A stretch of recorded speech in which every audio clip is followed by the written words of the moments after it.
de millions d'années-lumière. Et donc vous pouvez voir cette structure que les galaxies, donc cette structure de la distribution des galaxies. Et je reviendrai plus tard sur un point spécifique de cette distribution. Mais là, c'est une sorte de simulation de l'univers total observable. Mais en effet, ça, c'est pas quelque chose qu'on peut voir comme ça, parce que comme j'ai dit, si on regarde loin, on regarde aussi le passé. Alors, un point que vous avez probablement déjà vu, ça c'est le fait que les objets astronomiques, ils n'émettent pas la lumière de manière uniforme, mais spécifiquement dans certaines longueurs d'onde. Et donc, si on regarde un spectre, donc combien de lumière il y a à certaines longueurs d'onde ou fréquences, c'est pas juste uniforme, mais il y a cette structure, et cette structure, on peut associer à certains éléments. Et donc, on sait à quelle fréquence ça devrait être, et si on regarde ce qu'on observe, on voit que c'est déplacé, et là, en effet, c'est déplacé d'un facteur 3, 2,3, et ça, c'est un peu comme l'effet Doppler que vous connaissez tous. Donc, si vous êtes dehors, et il y a une ambulance, une voiture de police qui passe, non, elle fait donc, quand elle vient vers nous, le son est plus haut, c'est un peu pour dire parce que les ondes sonores sont comprimées, on pourrait dire. Et quand elle s'éloigne, les ondes sonores sont étirées et donc le son est plus bas. Et la lumière fait exactement la même chose. Et donc, si des objets bougent, il y a un tel décalage spectral par l'effet Doppler. Maintenant, je dois dire que dans l'univers, ça se fait aussi, mais en plus, moi je vais le dire après. Okay. Donc, si maintenant, on regarde autour de nous, et ça c'est pour ceux qui étaient là il y a 2 semaines, je ne suis pas sûr la semaine passée, mais certainement il y a 2 semaines, vous avez déjà vu cette figure. Donc si vous retrouvez il y a 100 ans, et vous faites des mesures sur des distances, et ici vous pouvez presque dire que c'est 1000 parsecs, et 1 parsec c'est encore une autre unité, c'est à peu près 3 années-lumière. Donc ça c'est 3 millions d'années-lumière. Vous pouvez voir que les objets semblent reculer de nous avec une certaine vitesse, 500 km par seconde. Okay, et que plus qu'on est loin, plus que les objets semblent reculer. Et ça s'appelle ça s'appelait la loi de Hubble. Mais ce qui est intéressant, que Lemaitre, avant Hubble, écrivait la même chose, mais le petit détail c'est que vous pouvez lire ça. Moi, je peux à peu près lire ça, mais ceux qui parlent que anglais ne peuvent pas lire ceci, ok? Et donc, Lemaitre, en effet, il y avait une traduction en anglais où cette partie-là spécifiquement était enlevée. Après, ça se pose un peu la question, est-ce que c'était quelqu'un qui était méchant, mais c'était plutôt, je crois, que Lemaitre, il avait écrit, il avait noté, mais il avait tellement l'impression que c'est farfelu qu'il ne voulait pas insister que c'est inclus dans la traduction. Mais aujourd'hui, c'est le fait que les objets qui sont plus loin s'éloignent plus vite de nous. Ça, c'est vraiment un point central dans notre compréhension de l'univers. Okay, mais avant que je réexplique pourquoi, juste pour nous rappeler que aussi, donc le fait qu'on nous regarde un objet très loin, donc ça c'est la distance spatiale, non, ça c'est maintenant l'espace-temps avec direction spatiale, direction temporelle. Si là, il y a une source de lumière, en effet, on ne va pas voir cette lumière aujourd'hui, mais la lumière met un certain temps, à cause de la vitesse de la lumière, pour arriver chez nous. Et donc, on verra la lumière qui était émise là que beaucoup plus tard. Et donc, en nous regardant loin, nous aussi, nous regardons aussi le passé. Et ça, c'est en effet assez utile si vous voulez étudier l'histoire de l'univers. Parce que vous avez automatiquement accès à l'univers quand il était plus jeune. Okay, donc si vous regardez des objets proches de nous, vous pouvez voir l'univers comme il est maintenant. Si vous regardez des objets très très lointains, vous voyez l'univers dans le passé, et donc comme ça, vous pouvez en effet reconstruire qu'est-ce qui est arrivé à l'univers. Okay. Et donc, d'où vient cette loi de Hubble ou Hubble-Lemaitre, comment elle est appelée maintenant, parce que l'Union astronomique avait quand même décidé de changer le nom officiellement. Ok. Et donc, en effet, vous pouvez imaginer, et ça c'est en effet pas une analogie très mauvaise, que l'univers est comme la surface d'un ballon. Alors, forcément, vous allez me poser la question à la fin.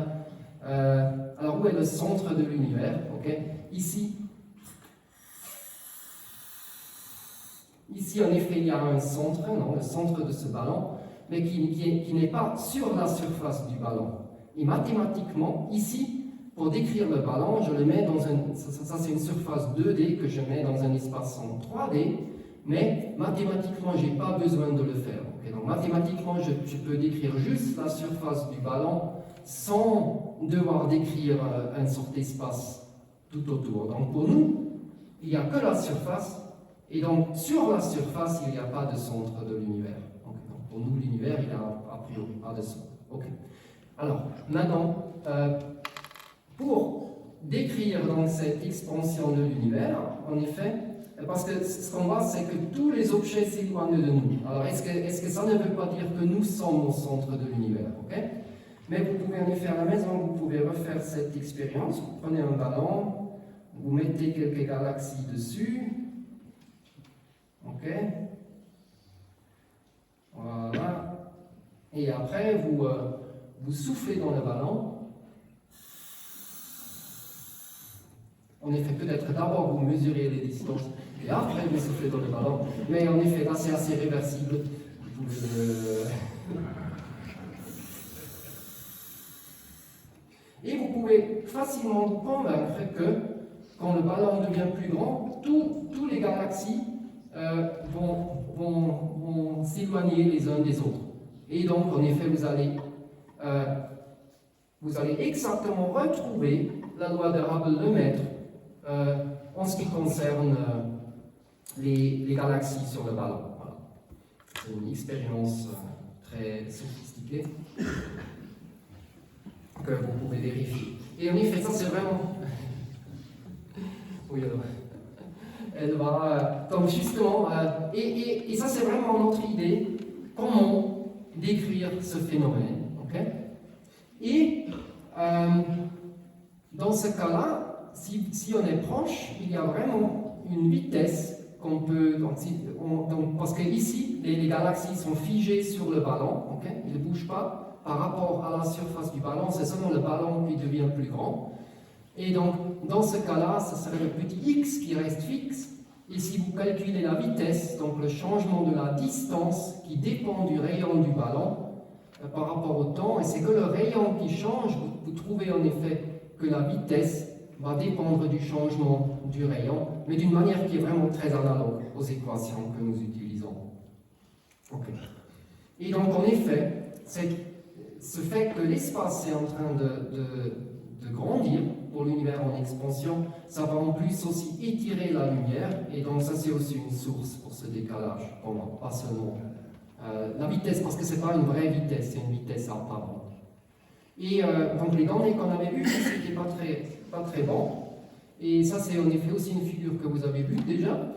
Ça ce sont des données qui sont un peu plus récentes, et donc la figure qu'on avait avant, c'était 1 million de parsecs, 2 millions de parsecs. Okay? Ici, vous avez MPC, c'est millions de parsecs. Vous avez 100 millions de parsecs. Donc la figure qu'on avait avant de Hubble, et en effet Lemaître avait la même, c'est vraiment ici. Okay? C'est juste en effet ici.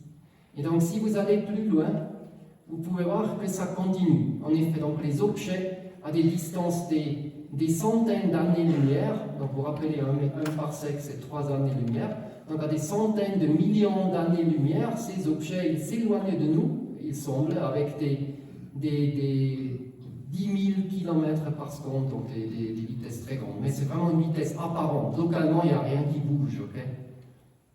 Ok. Mais maintenant, faisons un petit voyage dans le passé. Alors, si l'univers est en expansion, si on va dans le passé, l'univers devient plus petit. Ok? En effet, je vois que je dois accélérer parce que je suis un facteur 3 trop lent. Il faut que l'expansion de l'univers s'accélère. Mais ça c'est important. Alors, ok. Donc, si l'univers est en expansion, si on va dans le passé, l'univers va devenir plus petit. Ok? Et si l'univers devient plus petit, il va aussi devenir plus dense, parce que c'est tout comprimé. Et en physique, il y a une loi qui dit que si les choses deviennent plus denses, surtout la lumière, la radiation, tout devient aussi plus chaud. Et donc, dans le passé, l'univers était plus petit, plus dense et plus chaud. Et si l'univers est suffisamment chaud, vous savez que toute la matière est composée d'atomes, où il y a un noyau et des électrons autour. Okay? Si c'est suffisamment chaud, ces électrons ils sont arrachés des atomes. Et donc après, vous avez des particules chargées qui sont distribuées un peu partout.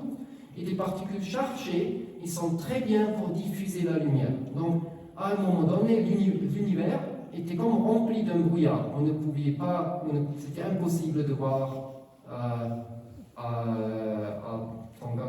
des grandes distances. Et il s'avère que c'est une température d'environ 3000 Kelvin. Okay. Donc j'ai en effet regardé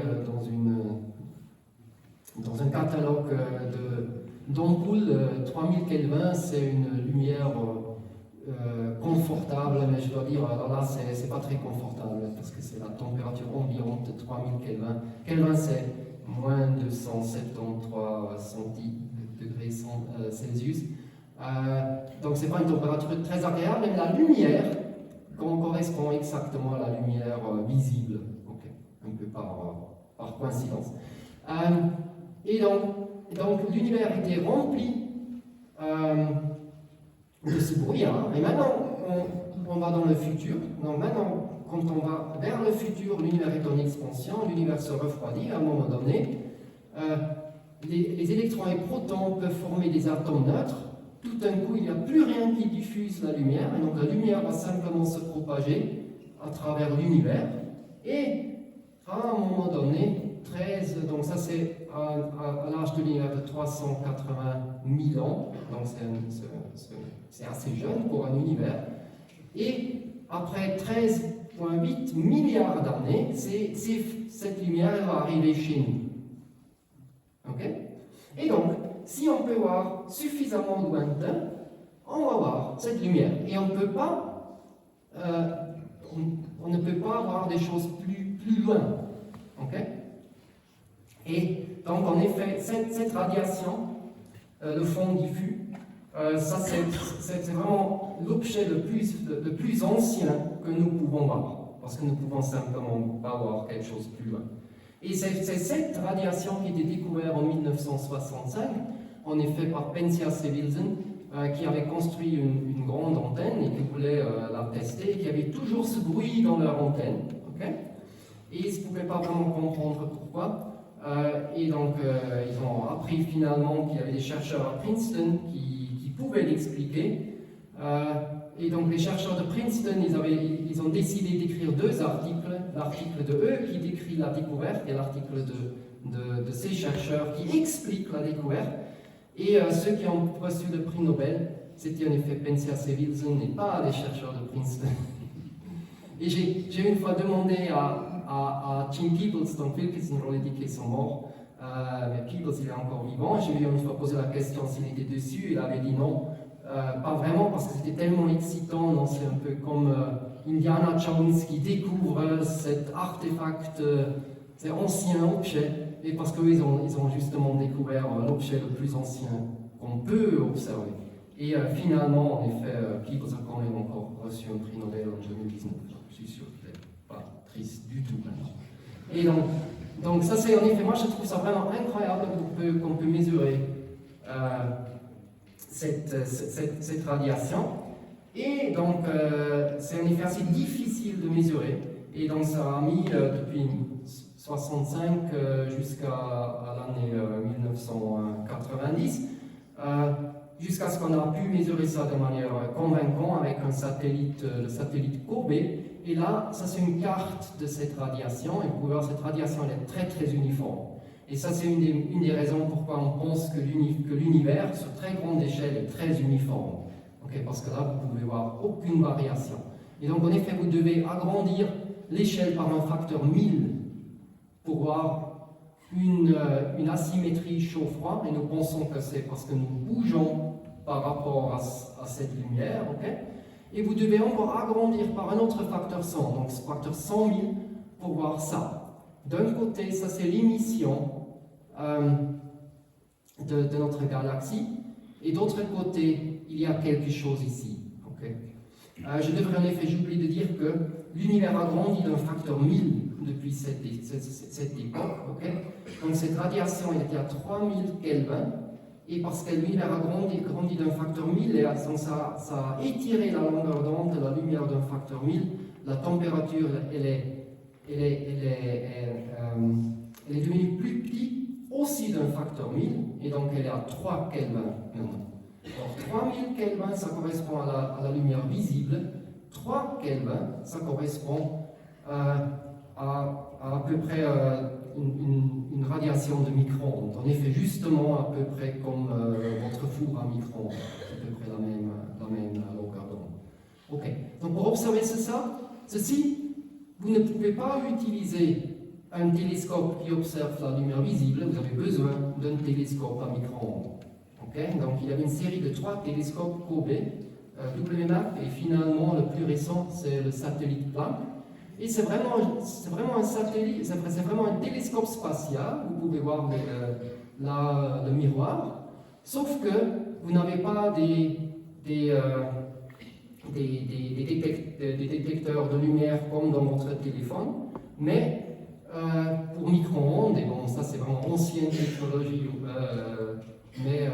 parce que là vous pouvez compter les pixels, je crois qu'il y avait 62 pixels en total, ok? Et voilà, avec ça, on peut mesurer cette radiation. Planck a été lancé en 2009, il ne pouvait plus se refroidir en 2013, donc on a arrêté la mission. Il est allé au deuxième point de Lagrange, donc, où il peut tourner avec la Terre autour du Soleil, et il a juste observé le ciel dans la direction perpendiculaire à l'axe Terre-Soleil. Et donc toujours après une demi-année, il faisait une carte du ciel. Donc il passait juste comme ça, et il faisait cette carte du ciel. Et donc je vais juste vite attendre que la carte du ciel est complétée. Ok, vous voyez, c'est une sphère autour de nous. Maintenant on ouvre la sphère pour créer cette carte, et donc vous allez voir ce genre d'image, et donc vous pouvez penser à ça comme vraiment le ciel qui a été ouvert, le ciel autour de nous, parce que vraiment on observe juste ça. Mais en effet, ce que Planck a vraiment observé, c'était ça. Donc je vous montre ça juste pour vous montrer une fois un peu des données, des vraies données de satellites. Et donc là, il y a deux fréquences différentes, c'est un peu les couleurs en micro-ondes si vous voulez, et là c'est quelque chose qui ne voit rien du tout. Ici, vous pouvez avoir cette asymétrie chaud-froid, là vous pouvez voir les galaxies. Ça c'est à peu près 3 minutes de données. Okay? Et donc vous pouvez imaginer, donc ces 3 minutes, en effet, Planck a observé pendant plusieurs années, ça c'est une série de données assez grande. Mais en effet, comparé aux données qu'on reçoit aujourd'hui des satellites, c'est pas beaucoup du tout. Okay. Et tout ce que vous voyez là, en effet, ça c'est du bruit, des particules, des rayons cosmiques, etc. Et donc c'est quelque chose qu'il faut nettoyer. Et donc le défi est d'abord de nettoyer tout ce bruit qui est là aussi, et après de reprojeter ces observations sur le ciel pour faire une carte sur le ciel. Et ça c'est après ce que Planck voit dans les fréquences qu'il a, des fréquences un peu comme les couleurs. Et vous pouvez voir que notre galaxie, elle perturbe un peu les mesures. Okay? Tout ce que vous voyez là, c'est en effet c'est de la poussière. Donc c'est pas seulement chez vous, c'est aussi dans l'univers, sauf que vous ne pouvez pas appeler Batmate pour venir nettoyer ça, vous devez le faire vous-même. Et donc on peut combiner toutes ces images pour essayer d'enlever tout ce qui est cette partie-là, okay? Et seulement pour garder la partie qui vient pas de notre galaxie, mais de très très loin. Et finalement, ça c'est l'image de l'univers quand il était très très jeune. Donc voilà, ça c'est, le titre était à quoi ressemble l'univers. Le bébé univers, c'est ça. Et pour nous c'est vraiment une image, pour vous c'est une image un peu bœuf, mais pour nous c'est vraiment une image très très importante. Donc, Si l'univers avait 100 ans aujourd'hui, ça serait l'image après un jour après la naissance. Okay? Donc ça c'est vraiment l'image du bébé univers comparé à l'univers adulte d'aujourd'hui. Okay. Et vous pouvez aussi voir peut-être que donc ce que vous pouvez voir là, c'est des différences de température. Donc bleu est plus froid, rouge est plus chaud. Et vous pouvez voir que les points bleus et rouges, ils ont une sorte de taille typique. En effet, la taille typique, c'est environ 1 degré sur le ciel. Okay. Et ce que vous pouvez voir, c'est une statistique. Alors, quelle est la taille typique des points que vous pouvez voir ici? Okay. Et cette statistique, ça vous donne cette figure-là. Et donc ici, vous avez la taille, juste parce qu'on aime être compliqué. Des tâches de grande taille sont à gauche, des tâches de petite taille sont à droite. Et là, vous pouvez voir que là, vous avez un pic à cette taille qui est environ 1 degré. Alors, pour passer ce nombre-là, vous pouvez me poser après la question, mais c'est un peu plus compliqué. Pour ceux qui savent, c'est une analyse de Fourier sur la sphère. Mais oubliez que je dis ça. Voilà. Mais ce que j'aimerais aussi dire, donc les points bleus, ce sont les données. Vous pouvez voir les barres d'erreur ici, vous ne pouvez pas les voir. Okay? Ils sont vraiment très très petits. Et la courbe rouge, ce n'est pas juste une interpolation, c'est une prédiction du modèle de cosmologie. Et vous pouvez voir que la courbe rouge va parfaitement à travers tous ces points bleus.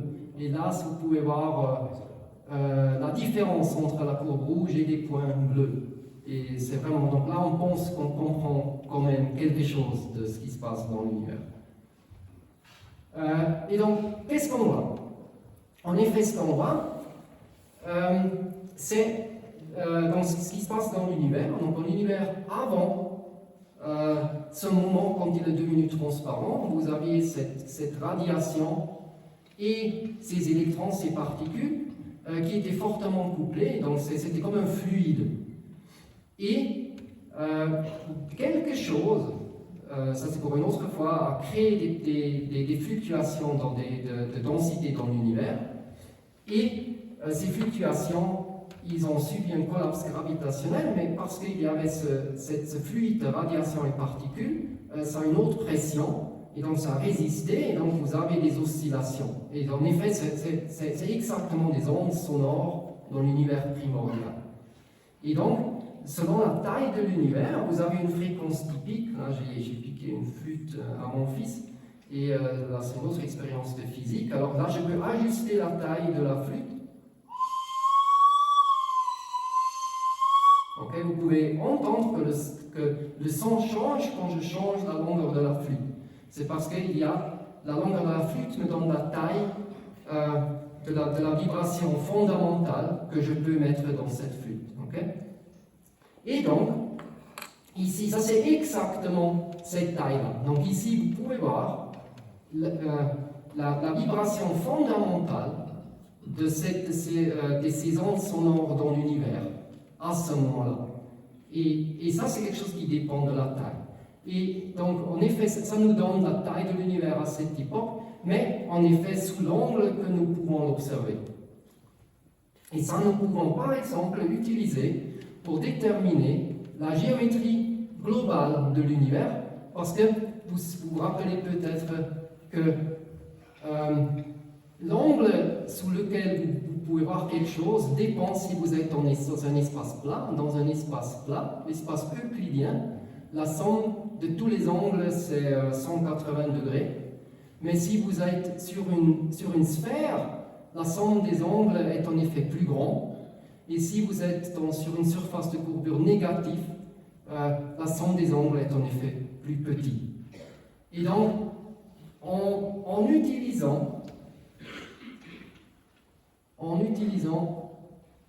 cet angle que nous pouvons voir, okay, c'est que c'est cet angle-là, et vous connaissez la longueur. Si vous pouvez mesurer cet angle, vous pouvez décider si vous êtes dans un espace comme ceci, comme cela, ou comme en effet le ballon, justement. Non.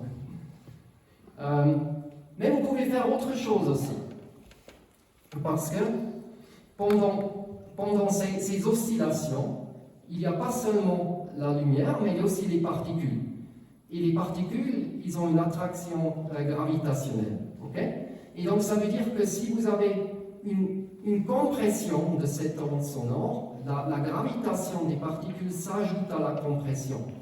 Et donc la compression est plus grande que s'il n'y avait pas la matière qui était là.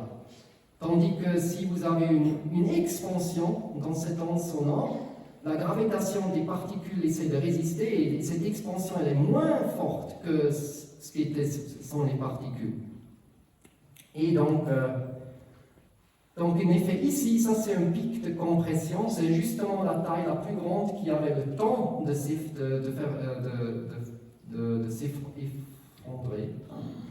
Et tandis que le deuxième pic, ça c'est un effondrement, une expansion. Okay? Le troisième pic, c'est effondrement, expansion, effondrement, etc. Et donc ça vous donne cette série de pics ici. Et donc si vous comparez la taille relative, vous pouvez mesurer toute la matière qui est visible, donc toute la matière qui interagit avec la lumière. Et toute cette matière, il n'y a rien qui peut se cacher. Okay? Et donc ça vous donne un mesurement exact de combien de matière vous avez dans l'univers. Et donc après, vous faites l'analyse de ces données. Et donc premièrement, vous pouvez essayer de mesurer si l'univers est plat ou pas. Donc en effet, vous pouvez faire beaucoup mieux. Là, vous avez combien de matière, et là, vous avez combien d'énergie sombre dans ce cas-là. Okay? Donc les données du fond diffus vous donnent cette courbe-là, et ça c'est l'univers plat. Et là, on ajoute encore des données. Donc cette partie-là, l'anti-âge gravitationnel, ça c'est la semaine prochaine. Les PAO, je vais encore essayer, ça dépend quand vous m'arrêtez de vous dire 2 ou 3 mots. Mais ça, vous pouvez voir qu'en effet l'univers est très très proche d'être plat. Une chose que j'ai vraiment adoré, qu'à l'époque il y avait un journal qui a écrit les cosmologues montrent que la Terre est plate. Donc c'est pas la Terre qui est plate, mais l'univers. En effet, l'univers est très très plat. Et la matière qu'on peut voir avec ces fluctuations, ce n'est que 5%. Donc ça, c'est la raison pourquoi nous sommes très très sûrs que 95% de l'univers n'est pas la matière normale, la matière que nous pouvons voir là. Parce que si c'était cette matière, nous devrions le voir dans cette mesure. Et elle n'est pas là. Donc 95%, c'est quelque chose d'autre. À l'occurrence, matière noire et énergie sombre. Okay. Après, c'est le but. Évidemment, on n'est pas satisfait à ce point-là. On aimerait savoir qu'est-ce que c'est. Et pour faire ça, on veut mesurer l'évolution de ces composantes. Donc, par exemple, l'évolution de l'énergie sombre. Et pour mesurer l'évolution, ce n'est pas vraiment satisfaisant d'avoir juste une mesure ici. Donc ici, il y a un petit schéma de l'évolution de l'univers depuis le Big Bang, émission du fond diffus, formation de ces structures à grande échelle, et nous sommes aujourd'hui. Donc nous ne voulons pas seulement avoir une mesure ici, mais nous voulons voir l'évolution à travers toute cette histoire, au moins une grande partie de cette histoire. Et donc pour ça, il y a d'autres relevés, mais spécifiquement en Europe, on a construit un deuxième satellite, qui est le satellite Euclide, qui a été lancé en mai 2023. Donc là, il y a une jolie photo. Et le satellite Euclide, ça c'est maintenant un télescope spatial beaucoup plus traditionnel, qui mesure, qui prend des photos, que je vais montrer 2-3, vraiment normales, sauf que ça n'observe pas seulement dans la lumière visible, mais aussi dans la lumière infrarouge. Okay. Mais la taille est un peu pareille, donc c'est aussi une masse de 2 tonnes, un peu comme Planck, et à peu près 4 mètres de grandeur, sauf que Euclide est un peu plus allongé que Planck. Voilà. Là, c'est la manière comment Planck observe dans le visible, c'est pourquoi cet instrument s'appelle LISE. Et en effet, Planck, c'est un instrument qui fait des photos en noir et blanc, parce que l'idée c'est d'avoir la meilleure qualité optique possible pour mesurer spécifiquement cette l'anti-âge gravitationnel que vous allez rencontrer la semaine prochaine, je pense. Okay. Mais l'autre point important, c'est que Donc vous pouvez voir, c'est 36 détecteurs de 16 mégapixels, donc là on est vraiment proche de votre téléphone. Mais ce qui est important, c'est c'est un très grand champ de vue. Donc ça c'est comparé à la taille de la Lune depuis la Terre. Évidemment, Euclide n'est pas à la Terre, c'est à L2 comme Planck était. Donc impossible de faire cette photo, mais c'est juste pour vous donner une idée. Et en effet, ça c'est très grand.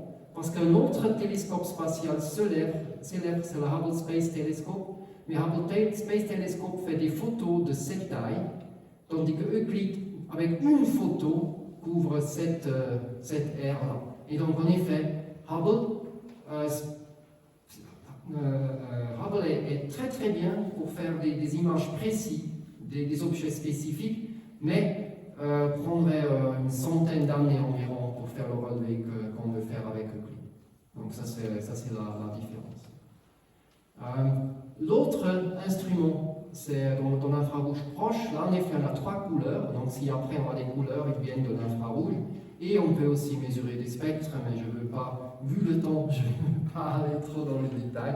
Mais je vais quand même encore vous montrer un petit film qui était fait par un collègue dans Euclide, qui vous montre pour une seule de ces clichés. On aura des milliers, on aura à peu près 40 000 clichés de ce type, montre un peu tout ce qu'on peut voir. Donc ça c'est une étoile, ça c'est une étoile, ça ce sont des galaxies. En effet, quasiment tous les objets que vous pouvez voir là sont des galaxies. Et en effet, comme j'ai dit, je suis un théoricien, mais maintenant c'est vraiment quelque chose que j'adore, c'est de regarder ces images de Euclide. Et en effet, ceux qui sont publics, qui sont aussi disponibles sur un site de l'ESA, donc vous pouvez en effet tous aller regarder les images d'Euclide. Mais en effet, il y a autant de choses dans ces images que les astronomes humains ne vont plus pouvoir regarder toutes les images. Donc à partir de maintenant, on est, comme déjà les physiciens de particules, on est dans l'ère des ordinateurs, parce que finalement, ce ne sont que des ordinateurs maintenant qui peuvent regarder toutes les images et essayer d'extraire toutes les informations. Mais je trouve vraiment toujours fascinant toutes ces formes, toutes ces tailles. C'est vraiment quelque chose que je trouve assez impressionnant. Et comme j'ai dit, ça c'est vraiment une partie infime du ciel. Okay. Et Euclide va cartographier un tiers du ciel jusqu'à la fin de la mission. Ok. Est-ce que j'ai encore quelques minutes? Ok, parce que je vais encore vite, il nous faut encore peut-être 5-10 minutes. Ok, donc qu'est-ce que nous voulons faire? Donc à part de faire des jolies photos, et en effet, une des choses importantes de Euclide, c'est justement les jolies photos qu'on va pouvoir utiliser pour beaucoup de choses. Mais une des choses qu'on veut faire, c'est un peu obscur, et c'est les oscillations acoustiques baryoniques. Parce qu'en effet, donc là j'ai une petite illustration, ces oscillations qu'on voit dans le fond diffus, ces oscillations, comme il y a la matière qui oscille avec les photons, ces oscillations, ils sont aussi imprimés dans la distribution des galaxies. Là, vous pouvez voir une onde sonore qui s'éloigne de points de densité plus grandes. Et donc, les galaxies vont se former de manière préférée dans des points denses, mais aussi là, à ce point où il y a cette onde sonore, cette taille typique qu'on avait vu avec le pic dans le fond micro-ondes. Et donc ici, c'est une animation qui vient de ce groupe-là. Et donc maintenant, voilà, vous pouvez voir les galaxies. Comme j'ai dit, pour nous, les galaxies, ce sont des particules test. Vous avez vu des jolies galaxies, mais pour nous, ce sont juste des points. Et nous, on va aussi, comme ici, on va simplement étudier la distribution de distance entre les galaxies, vu comme des points, et faire une graphique fréquence contre séparation. Et comme il y a une séparation préférée, on va voir un pic se former exactement à la même taille que le pic dans le fond diffus. Ok, maintenant je accélère un peu, parce que sinon je n'arrive plus à finir aujourd'hui. Mais ça c'est vraiment assez précisément ce que ça fait, et je vais l'arrêter là. Et ce pic-là, c'est une séparation préférée des galaxies. Ça, c'est pas quelque chose que vous pouvez voir avec l'œil nu, mais ça, c'est une analyse statistique, nous donne une séparation préférée. Et après, si maintenant vous avez cette séparation préférée, c'est une longueur connue, c'est ce qu'on appelle une règle standard, une longueur connue. Et maintenant, vous pouvez regarder, donc ici, si vous regardez cette règle standard, si elle est plus proche ou plus loin, ça change la taille apparente, ou plutôt l'angle sous lequel vous pouvez la voir. Donc vous pouvez aussi essayer ça. Vous prenez un stylo, vous prenez là, c'est assez grand et un peu flou parce que je n'arrive plus à focaliser à cette distance. Et si elle est plus loin, ça a l'air plus petit. Et donc avec ça, vous pouvez mesurer des distances et avec le décalage spectral, le taux d'expansion. Et donc avec cette mesure, si vous avez des galaxies ici, des galaxies ici, des galaxies là, vous pouvez mesurer l'expansion de l'univers à travers le temps et ici, ancré dans la mesure du fond diffus qui a l'oscillation de la même taille. Donc avec ça, vous pouvez vraiment reconstruire l'évolution de l'univers. Et maintenant, juste pour faire un petit point, avec la relativité générale, il y a un lien entre la géométrie et l'expansion de l'univers. Ça, c'est une partie de la géométrie de l'univers. Donc, un lien entre la géométrie et le contenu. Et donc, si on peut explorer la géométrie à travers cette mesure de l'expansion, ça nous dit qu'est-ce qui se passe avec ce qui est dans l'univers. Et une des choses qui est dans l'univers, c'est cette énergie sombre. Et donc, nous pouvons essayer de reconstruire quelle était l'évolution de cette énergie sombre. Et ça, c'est quelque chose que beaucoup de groupes font, et nous aussi. Et là, c'est une analyse que nous avons faite. Et donc, c'est pas très facile, c'est vraiment un graphique scientifique. Mais ici, vous pouvez voir le rapport entre la pression et la densité d'énergie. Et si vous êtes sur cette ligne qui correspond à -1, en effet, là, vous avez ce qu'on appelle une constante cosmologique. Donc là, la densité d'énergie de l'énergie sombre reste constante. Et ça, c'est a priori notre modèle préféré. C'est pas le bon mot. Tout le monde déteste ce modèle. Mais c'est le modèle qui semble marcher le mieux jusqu'ici. La matière ordinaire, par contre, elle se situe entre 0 et plus un tiers. Et ici, vous pouvez avoir une reconstruction avec des barres d'erreur. Et jusqu'ici, on n'est pas tout à fait sûr si on doit prendre au sérieux ces excursions, mais on espère qu'ils sont vraiment là. Parce que si on voit une évolution de l'énergie sombre, c'est finalement là qu'on peut comprendre quelque chose. Et ce qui est intéressant, c'est que cette courbe, elle passe en dessous de -1. Et cette région-là, ça s'appelle aussi, j'ai essayé de dessiner un petit fantôme qui est vraiment assez, sur cet écran, qui est vraiment assez invisible. Ça s'appelle la région de fantôme de l'énergie sombre, parce que cette région, elle est très difficile à trouver des modèles. Donc maintenant, on n'a pas seulement, ici c'est vraiment vrai, c'est très intéressant, parce que dans ce cas-là, on n'a pas seulement le problème qu'on ne comprend pas 95% de ce qui est dans l'univers, mais la partie énergie sombre, c'est même encore un peu moins compréhensible, parce que les modèles ici ils sont très bizarres. Et donc avec Euclide, on va essayer de caractériser spécifiquement cette évolution de manière beaucoup plus précise. Bon, mais je crois qu'il faut quand même gentiment arrêter avant que quelqu'un me coupe le microphone.